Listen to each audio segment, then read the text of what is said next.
एक संवेदनशील टॉपिक उपरे प्रेस बंधुगण मानू बहुत कम समय मध्य आसी समस्त को मोर धन्यवाद। मुझे कहवाक चाहे ओडिया युवक और युवती मान इलेक्शन पूर्व जो प्रतिश्रुति देता वर्ष को 70,000 पिला चाकरी दब एपर्यंत 7,000 पिला चाकरी मिलला नहीं। आपण देखंतु ओडिया युवक और युवती मानक चाकरी नहीं, बाहर को दादन खटिया को जाऊँ। सूरत और आंध्र में आपण देखते ओडिया पिला माने चाकरी करछंती किंतु ओडिशा रे नियुक्ति नहीं। किंतु ओडिशा रे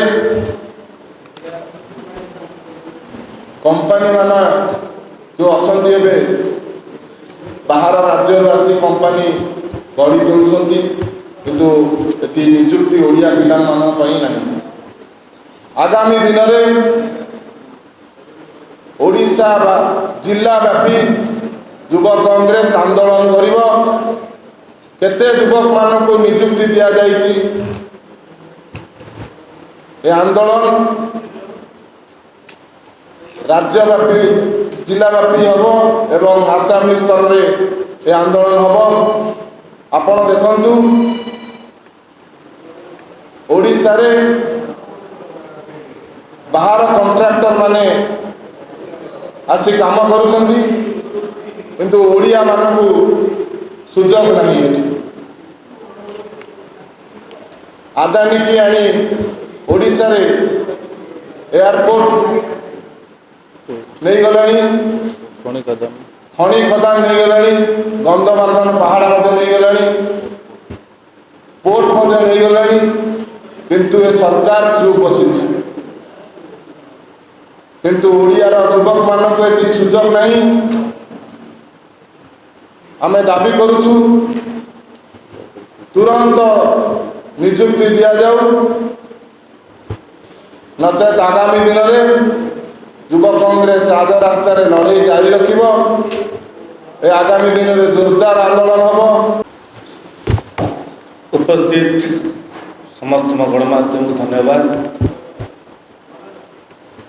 उपस्थित युव कांग्रेस राज्य सभापति रंजित पात्र महोदय, पूर्वतन साधारण संपादक पीसीसी मनोज विश्वाल महोदय, निहार रंजन बेहरा महोदय, ओडिशा रे